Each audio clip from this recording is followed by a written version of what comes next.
Hello, hello. I just knocked something over, but I'm here. We've got here Alice in Wonderland.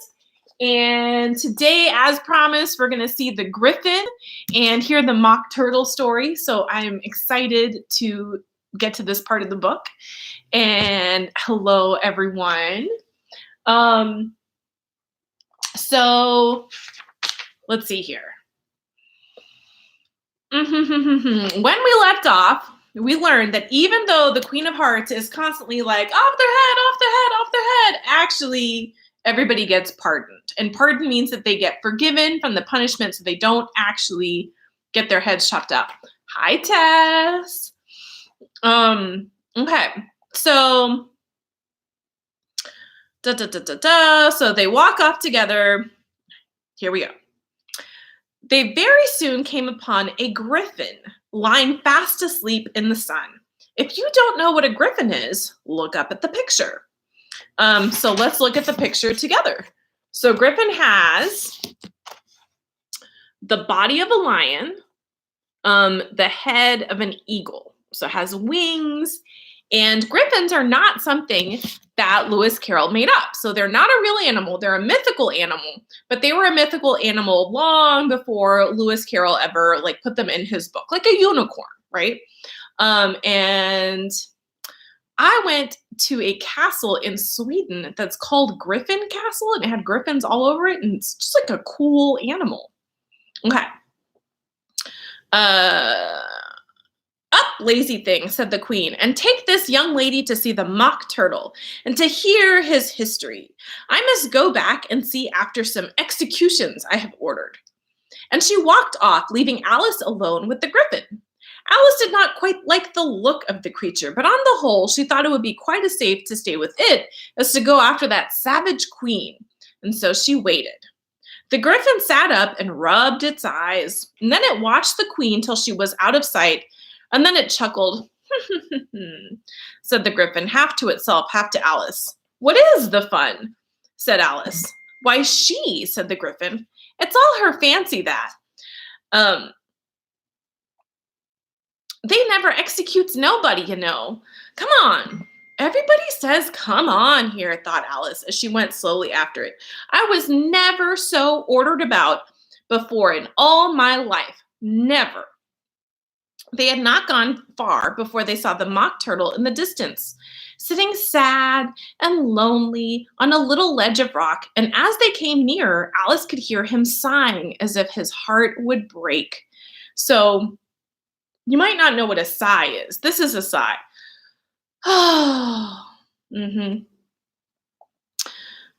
She pitied him deeply. What is his sorrow? She asked the griffin. And the griffin answered very nearly in the same words as before. It's all his fancy, that. He hasn't got no sorrow, you know. Come on. So they went up to the Mock Turtle, who looked at them with large eyes full of tears, but said nothing. This here young lady, said the griffin, she wants for to know your history, she do. I'll tell it to her, said the Mock Turtle in a deep, hollow tone. Sit down, both of you, and don't speak a word until I've finished. So they sat down, and nobody spoke for some minutes. Alice thought to herself, I don't see how he can ever finish if he doesn't begin, but she waited patiently. Once, said the Mock Turtle at last with a deep sigh, I was a real turtle. These words were followed by a very long silence, broken only by an occasional exclamation of from the griffin and the constant, heavy sobbing of the Mock Turtle. Alice was very nearly getting up and saying, Thank you, sir, for your interesting story, but she could not help thinking that there must be more to come, so she sat still and said nothing. When we were little, the Mock Turtle went on at last, more calmly, although sobbing a little now and then, we went to school in the sea, and the master was an old turtle. We used to call him Tortoise. Why'd you call him Tortoise if he wasn't one? Alice asked. We called him Tortoise because he taught us, said the Mock Turtle angrily. Really, you are very dull. You ought to be ashamed of yourself for asking such a simple question, added the Gryphon, and they both sat silent and looked at poor Alice, who felt ready to sink into the earth. At last the Gryphon said to the Mock Turtle, Drive on, old fellow, don't be all day about it, and he went on with these words. Okay, so first of all, there's a really great illustration. So here is the Gryphon, and here is Alice, and there is the Mock Turtle, who is just super, super, super weepy. And the Mock Turtle loves puns. He loves like corny jokes that are plays on words. And we've already had the first one, which is there's a turtle and they call him Tortoise because he taught us. Okay, none of you can call me Tortoise, even though I am teaching him. All right. Mm-hmm. Yes, we went to school by the sea, though you mayn't believe it. I never said I didn't. And music. And washing? Said the Mock Turtle. Certainly not, said Alice indignantly. Ah, then yours wasn't really a good school, said the Mock Turtle in a tone of great relief. Now at ours, we had, at the end of the bill, French, music, and washing extra. Well, you couldn't have wanted it very much, said Alice, living at the bottom of the sea. I couldn't afford to learn it, said the Mock Turtle with a sigh. I only took the regular course. What was that? Inquired Alice. Reeling and writhing, of course, to begin with, the Mock Turtle replied, and then the different branches of arithmetic. Ambition, distraction, uglification, and derision. So first of all, those are delightful. Second of all, let's talk a little bit about why Alice is so touchy about this. So first of all, a little sad tear for you and me and everybody, because I also used to go to school every day, and now, I don't get to for a little while. It's okay. But in the 1800s, when this book was written, not everybody got to go to school. So if your parents had a lot of money, then when you were little, like elementary school age, then your parents could afford to hire somebody to live in your house. What? Okay, that's delightful. I bet that there are some pictures out there, and I really want to know about mom being the Mock Turtle in a play. Okay, so if you're a really, really wealthy kid in the 1800s, your parents could afford when you were little to have somebody in your house that would teach you. And you would have like a room in the house that was basically like your school, and you could learn there with your brothers and sisters. And if you were a girl, it would be a governess, or, young boys and girls. And if you were a boy and you were older, it would be a tutor. And then when you got older, then your parents could either like continue your education in your house, or they could send you to a school. But do you see how Alice is like a little bit touchy about it?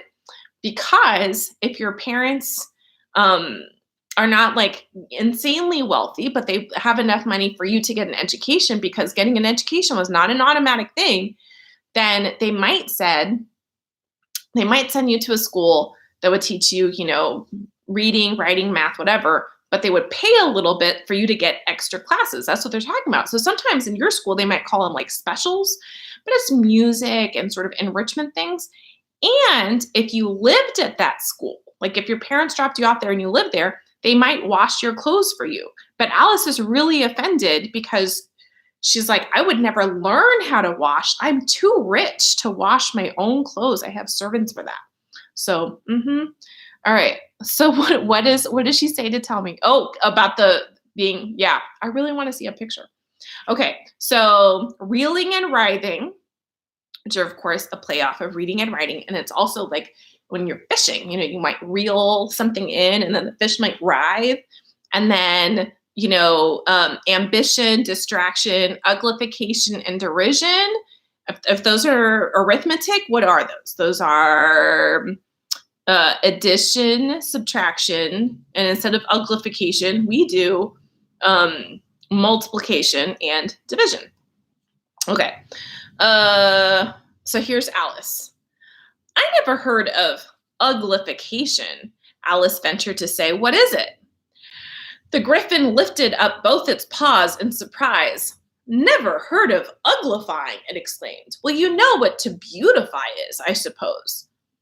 Yes, said Alice doubtfully. It means to make something prettier.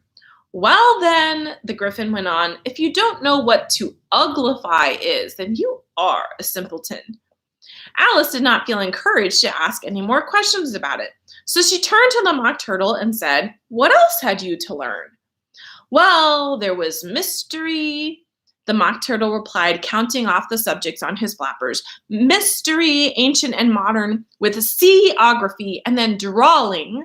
The drawling master was an old conger eel, and that used to come once a week. He taught us drawling, stretching, and fainting in coils. What was that like?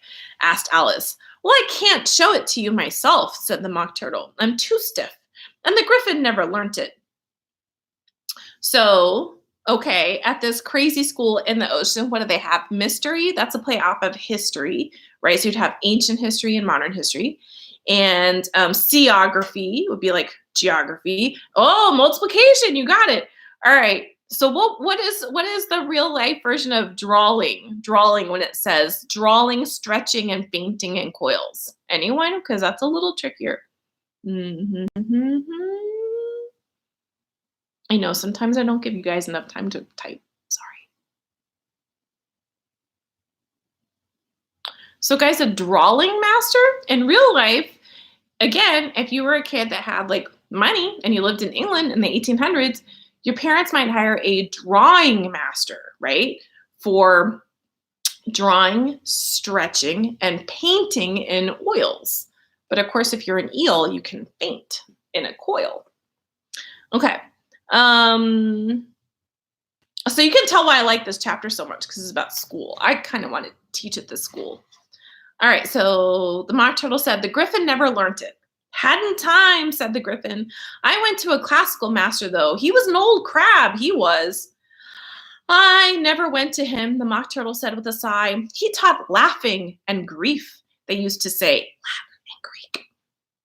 So he did, said the Griffin, sighing in his turn, and both creatures hid their faces in their paws. Oh, you got drawing right. Yes. Okay, excellent, good. And how many hours a day did you do lessons? Said Alice in a hurry to change the subject. 10 hours on the first day, said the Mock Turtle. 9 the next, and so on. What a curious plan, exclaimed Alice.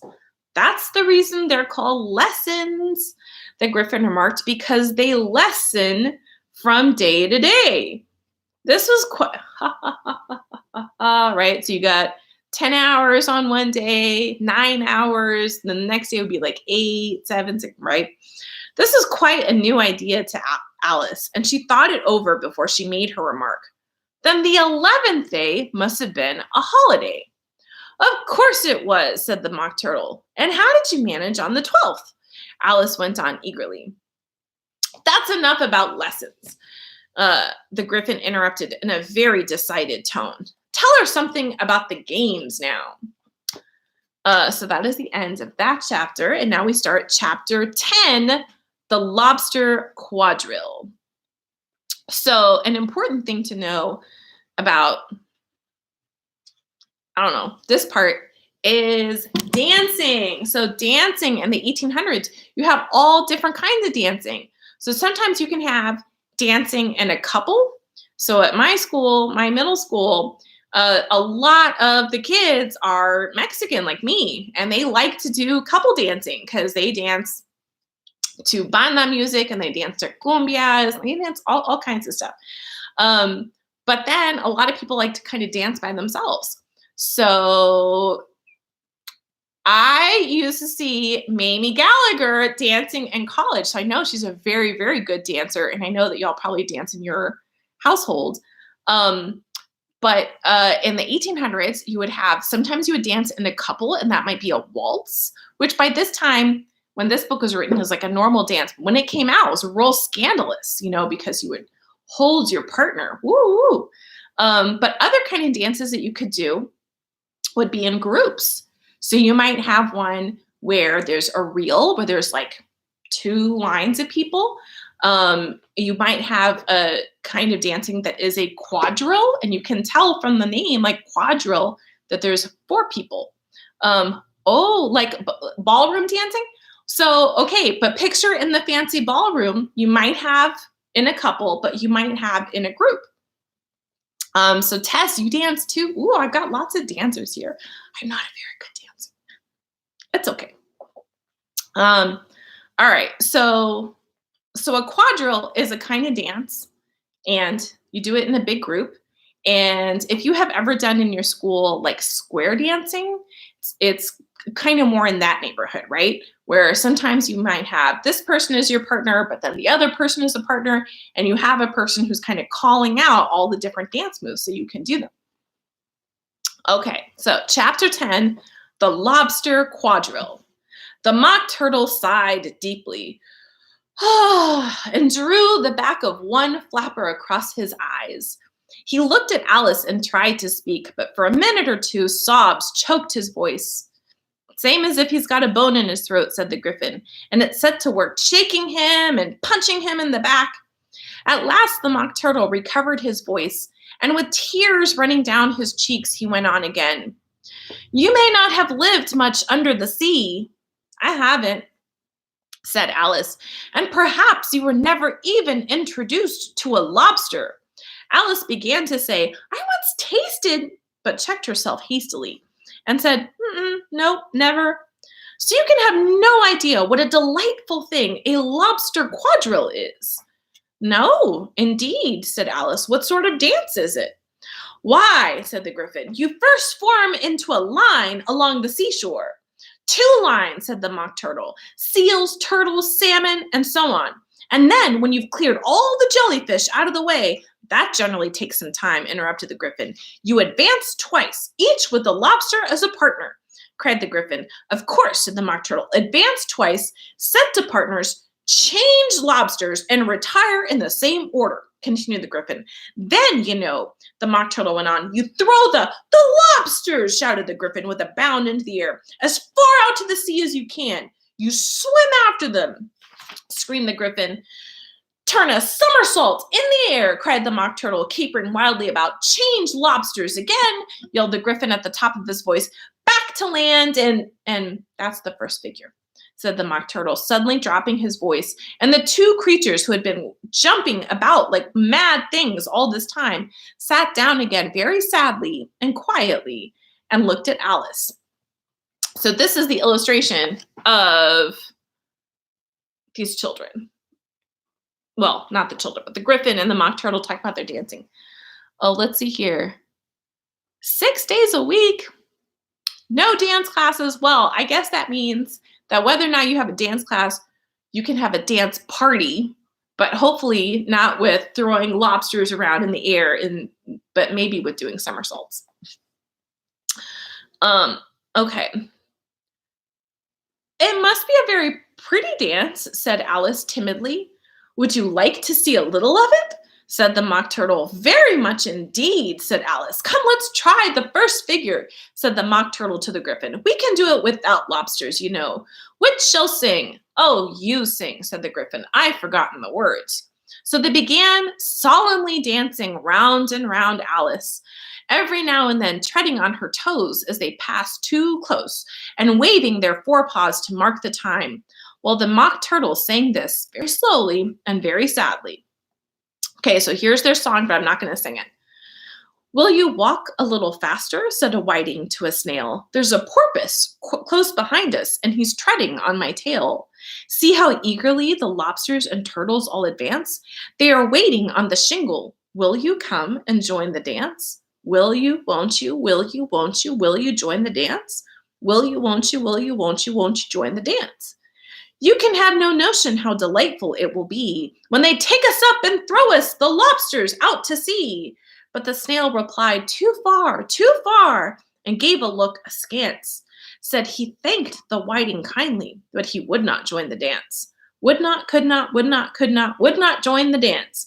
Would not, could not, would not, could not, would not, could not join the dance. What matters it how far we go? His scaly friend replied. There is another shore, upon the other side. The further off from England, the nearer is to France. Then turn not pale, beloved snail, but come and join the dance. Will you, won't you, will you, won't you join the dance? Will you, won't you, won't you join the dance? Thank you. It's a very interesting dance to watch, said Alice, feeling very glad it was over at last. And I do so like that curious song about the whiting. Oh, as to the whiting, said the Mock Turtle, you've seen them, of course. Oh, yes, said Alice. I have often seen them at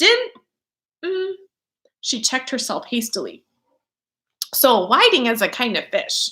So, what do you think Alice was about to say there? It was like how she slipped up with the lobster. She's about to say she saw them at dinner because she ate them. But, she's getting a little bit more sensitive.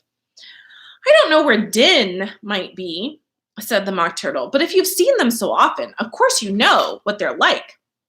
I believe so, Alice replied thoughtfully. They have tails in their mouths, and they're all over crumbs. That is probably what they look like on her dinner plate right before she eats them. Well, you're wrong about the crumbs, said the Mock Turtle. Crumbs would all wash away in the sea, but they have their tails in their mouths, and the reason is... And here the Mock Turtle yawned and shut his eyes. Tell her about the reason and all that, he said to the Griffin. The reason is, said the Griffin, that they would go with the lobsters to the dance. So they got thrown out to the sea. So they had to fall a long way. So they got their tails fast in their mouths. So they couldn't get them out again. That's all. Well, thank you, said Alice. It's very interesting. I never knew so much about a whiting before. Oh, I can tell you more than that if you like, said the Griffin. Do you know why it's called a whiting? I never thought about it before, said Alice. Why? It does the boots and shoes, the Griffin replied very solemnly. Alice was thoroughly puzzled. Does the boots and shoes? She replied in a wondering tone. Why, what are your shoes done with? Said the Griffin. I mean, what makes them so shiny? Alice looked down at them and considered a little before she gave her answer. They're done with blacking, I suppose. Okay, so pause a little second. If you have ever seen a movie where people are in the 1800s, you notice nobody is wearing tennis shoes. Nobody's wearing sneakers because they haven't been invented yet. And little kids are wearing black shoes. And in fact, a lot of people, especially men, are wearing black shoes. So if you were a kid and you had some money and you had like some nice black shoes, then the way that you would keep your shoes looking really nice is shoe polish. Right? So they put shoe polish all over it and then kind of buff it. And the word that they used for shoe polish was blacking because it was black. So if you have black shoes, you put blacking on it, and now, it's like shoe polish. So what they're telling her is that it's whiting, right? So just like you can have beautification, you can have uglification. Well, just like you can have blacking, you can have whiting, and that's why the whiting fish is called that. And Alice is real confused, like the boots, shoes, whatever. And then they make this terrible joke, which is Alice looked at boots and shoes under the sea. The Griffin went on in a deep voice, are done with whiting. Now you know. And what are they made of? Alice asked in a tone of great curiosity. Soles and eels, the Griffin replied rather impatiently. Any shrimp could have told you that. So that's a terrible joke, but a sole is a kind of fish, but it's also the bottom of your shoe, and an eel is an eel, but it also sounds a lot like heel. Okay, let's do one more little part, and then we're gonna finish because we're a little bit over. If I'd been the whiting, said Alice, whose thoughts were still running on the song, I'd have said to the porpoise, keep back, please. We don't want you with us. They were obliged to have him with them, the Mock Turtle said. No wise fish would go anywhere without a porpoise. Wouldn't it really? Said Alice in a tone of great surprise. Of course not, said the Mock Turtle. Why, if a fish came to me and told me he was going on a journey, I should say, with what purpose? Don't you mean purpose?